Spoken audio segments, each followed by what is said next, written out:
Chris Voss adalah seorang agen FBI yang biasa menangani negosiasi tingkat tinggi seperti penyanderaan oleh teroris. Setelah bertahun-tahun dalam profesinya, dia menjadi sangat jago dalam bidangnya. Tapi apakah teknik negosiasi FBI bisa dipakai untuk bisnis atau kehidupan sehari-hari? Untuk hal ini dia diundang ke Universitas Harvard, salah satu universitas terbaik di dunia, untuk melawan mahasiswa bisnis terpilih universitas tersebut. Hasilnya sangat mencengangkan, karena dia bisa melibas habis anak mahasiswa tersebut. Ini bukan mahasiswa ecek-ecek ya, ini adalah mahasiswa terbaik di bidang bisnis di universitas terbaik di dunia. Mungkin cuma beruntung. Lalu dicoba lagi dengan mahasiswa yang berbeda, dan hasilnya tetap sama. Chris Voss mengambil semua untung di meja negosiasi bisnis dengan mahasiswa tersebut. Bagaimana caranya? Strateginya dia namakan sebagai strategi angsa hitam. Ada beberapa teknik dan pemahaman yang harus dimengerti untuk memakai jurus ini. Sebelumnya kita harus tahu strategi lama yang umum dipakai orang sekarang. Strategi lama negosiasi bisnis yang umum dipakai adalah untuk membuat pihak lawan mengatakan ya. Mungkin Anda pernah mengalami berhadapan dengan marketing dari perusahaan dan kebanyakan mereka membuat Anda mengatakan ya. Saya pun mengalami hal tersebut baik di marketing gym, telepon marketing, atau di marketing asuransi. Contohnya, apakah Anda mau hidup sehat? Tentu saja Anda pasti menjawab ya. Mau nggak tidak membebani orang tua lagi? Lagi-lagi Anda pasti menjawab ya. Sampai di akhir lalu ditawarkan produk yang mereka tawarkan yang bisa melakukan semua yang Anda bilang ya. Strategi ini punya banyak kelemahan dan seringnya tidak berhasil. Kelemahan pertama adalah strategi ini dikonsepsikan pada tahun 1979 oleh dua orang anak universitas bisnis. Mereka memikirkan manusia adalah makhluk yang rasional, di mana bila diberi penjelasan rasional maka manusia membuat keputusan berdasarkan hal itu. Ternyata setelah penelitian terbaru, ternyata manusia adalah makhluk yang membuat keputusan berdasarkan emosi. Jadi keputusan emosional mengalahkan keputusan logika. Bahkan Chris Voss mengatakan kalau orang yang IQ-nya tinggi biasanya buruk dalam negosiasi. Kelemahan kedua adalah ilusi kontrol. Negosiasi yang baik adalah ketika lawan Anda berpikir dia yang punya kontrol. Kalau Anda menggiring lawan Anda untuk mengatakan ya, berarti Anda yang punya kuasa dan pihak lawan akan merasa tidak kontrol. Orang tidak suka seperti digiring untuk menjawab ya. Mereka akan curiga, ada apa ini? Kenapa saya harus menjawab ya? Ingat, manusia adalah makhluk emosi, bukan logika. Kelemahan ketiga adalah karena menurut Chris Voss, kata tidak adalah awal dari negosiasi, bukan kata ya. Anda mau lawan bicara Anda bisa nyaman untuk mengatakan tidak. Karena dalam situasi di mana lawan Anda mempunyai otonomi untuk mengatakan tidak, itulah saat di mana negosiasi benar baru bisa dimulai. Maka dari itu, dasar strategi yang hitam yang harus diingat adalah 1. Manusia lebih membuat keputusan berlandaskan emosi, bukan logika. 2. Ilusi kontrol. Anda mau lawan Anda memberi harga atau produk yang sesuai dengan yang Anda mau, tapi mereka merasa itu adalah ide mereka. 3. Otonomi untuk mengatakan tidak. Mereka nyaman untuk bilang tidak. Ada beberapa jurus dalam strategi angsa hitam, yaitu 1. Pertanyaan terkalibrasi. Pertanyaan terkalibrasi adalah kalimat pertanyaan yang tak bisa dijawab dengan iya, tidak, bisa, dan semacamnya. Contohnya daripada menanyakan apakah kamu menyukai barang ini, karena pertanyaan ini bisa dijawab dengan ya atau tidak. Pertanyaan terkalibrasi jauh lebih ke arah barang seperti apa yang diperlukan, karena ini tidak bisa dijawab dengan ya atau tidak. Hal kedua dalam pertanyaan terkalibrasi adalah untuk sama seperti strategi lama, yaitu menggiring orang tersebut ke konklusi yang Anda mau. Tapi bedanya di sini, orang tersebut yang memberikan ide tersebut dan merasa dalam kontrol negosiasi. Pertanyaan terkalibrasi biasa dimulai dengan apa, bagaimana, dan terkadang mengapa. Tujuan pertanyaan terkalibrasi adalah membuat pihak lawan lebih terbuka dan memperkenalkan ide dan permintaan Anda tanpa terdengar memaksa. 2. Mirroring. Mirroring adalah pertanyaan yang mengikuti kata-kata orang tersebut. Contohnya, orang tersebut lagi bercerita, saya kemarin baru dari X, Y, dan Z nih. Anda bisa lanjutkan dengan baru dari X, Y, dan Z, kemungkinan besar orang tersebut akan melanjutkan bercerita tentang X, Y, Z itu gini. Tujuan dari mirroring ini adalah untuk menambah waktu pikir untuk Anda bernegosiasi dan menambah informasi.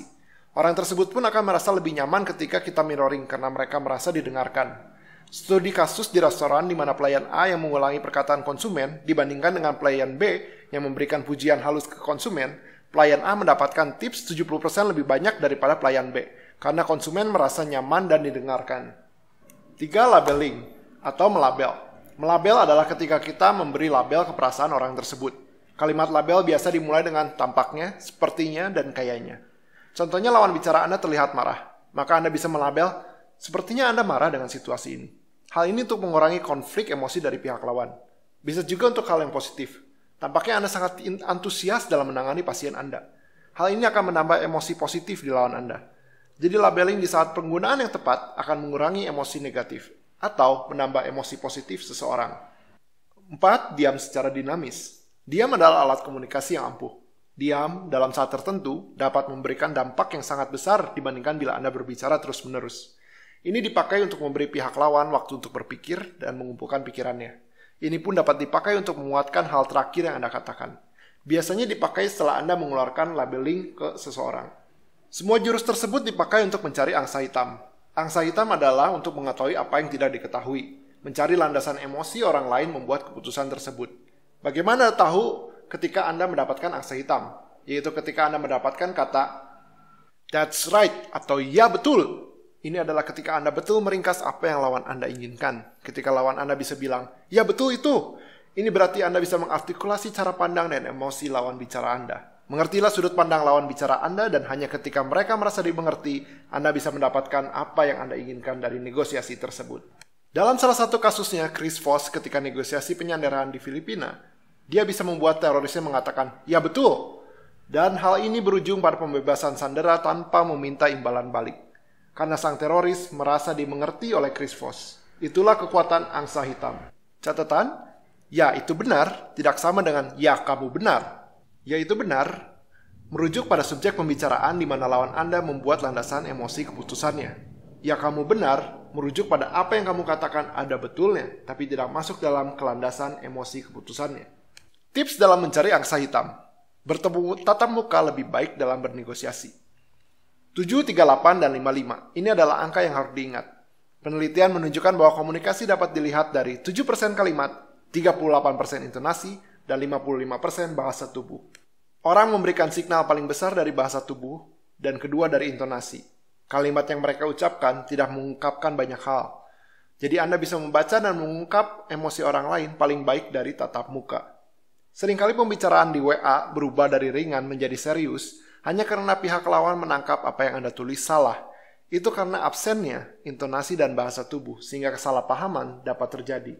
2. Kata yang paling merusak dalam negosiasi adalah, "Saya hanya mau harga yang adil. Ini udah harga pas." Ini berarti salah satu pihak sudah terlalu memaksa dalam negosiasi. Hanya ada 2 kemungkinan hasil dari hal ini, yaitu perjanjian gagal dan bubar, atau perjanjian dilakukan dengan setengah hati yang berujung pada kualitas jasa atau produk yang diberikan buruk. 3. Tipe-tipe negosiator. Ada 3 tipe orang dan cara bernegosiasinya, yaitu asertif, analis, dan akomodator. Asertif adalah negosiator yang jujur, logis, dan to the point.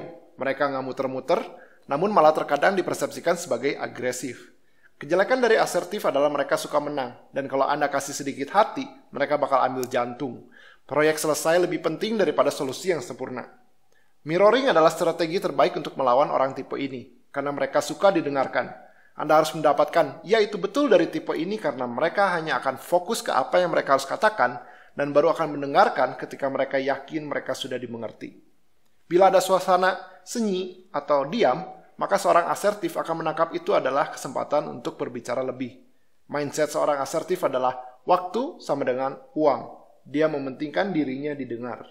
Akomodator adalah orang yang suka berbincang-bincang, sosial, dan ramah. Mereka fokus ke relasi, makanya mereka suka dianggap teman oleh lawan bicara mereka. Mereka suka memberi tanpa imbalan.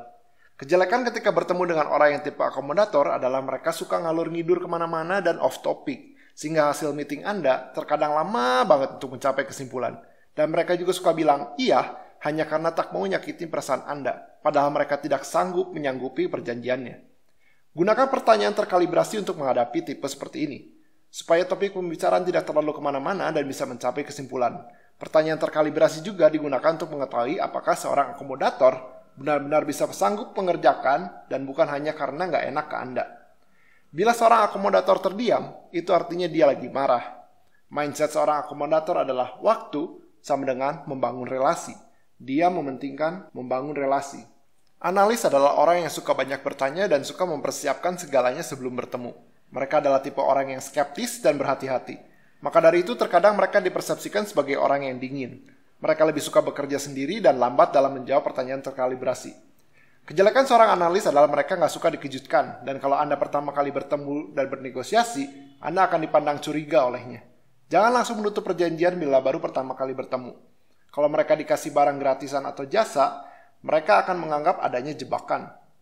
Labeling adalah strategi yang digunakan untuk menghadapi orang seperti ini, terutama ketika membandingkan analisa. Selalu gunakan data untuk menjelaskan alasanmu. Jangan pakai katanya, menurut gua, dan lain-lain. Untuk tidak sependapat pun harus menggunakan data. Bila seorang analis terdiam, itu artinya dia lagi mikir. Mindset seorang analis adalah waktu sama dengan persiapan. Dia mementingkan fakta dan informasi. Itulah inti strategi angsa hitam dari Chris Voss yang dimuat dalam bukunya yaitu Don't Split the Difference, yang berarti jangan berkompromi. Buku yang bagus banget dan wajib dibaca. Ada banyak hal yang belum dimasukkan ke dalam video ini seperti penggunaan suara, yaitu suara penyiar radio malam, suara positif, suara asertif. Dan lalu ada juga kenapa lebih baik pihak lawan duluan, dan kalau Anda yang duluan apa yang harus dilakukan. Baca deh bukunya, nggak akan rugi. Seperti biasa jangan lupa like dan subscribe-nya. Jamu otak untuk mereka yang mau menambah pengetahuan dan pengembangan diri. Oh iya, kalau kalian tipe negosiator yang mana ya? Saya sendiri ternyata adalah seorang analis. Kalau kalian, tulis di komen ya, dan kenapa Anda menganggap kalian adalah seorang tipe negosiator tersebut.